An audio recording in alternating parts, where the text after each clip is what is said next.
engaging with people who deal with physical violence, if you're bringing something like nonviolent communication to the table, which can have a very idealistic sense to it, a utopian kind of promise to it, I'm very careful about how I present that.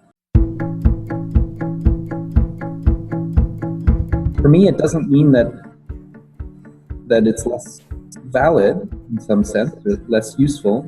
Physical self-defense becomes much more of a concern and much more part of the equation in a way that you don't even need to consider when you're not in an environment of physical violence.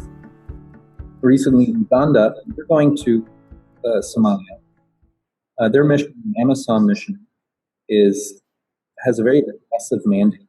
It's essentially a combative mandate to go find and kill al-Shabaab militants. And I wrestled with that a little bit because I'm part of now a system that proactively identifies and tries to kill humans.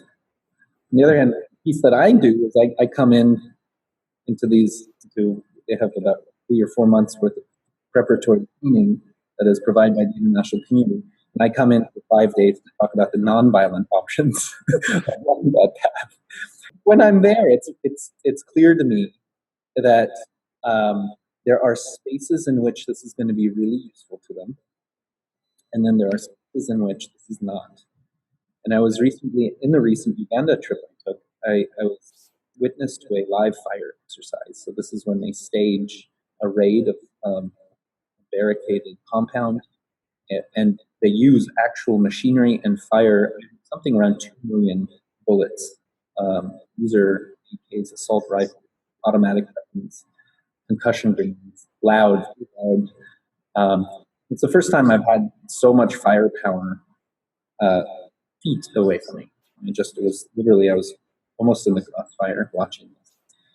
And I remember when they got done, they finished, and some of the coaches came down and they just sort of looked at me and said, because they had walked into the classroom where we were talking about forms of negotiation and mediation and communication and active listening. And that's how we negotiate.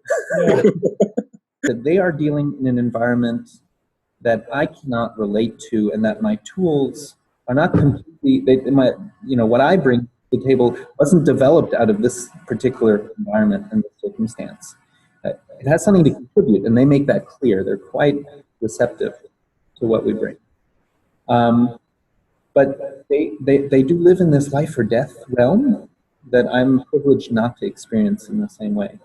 And so, as much as I disdain violence, I really have some great respect for what they're doing and for that incredible choice that they have on a daily basis between shooting or talking, a choice that could cost their own lives.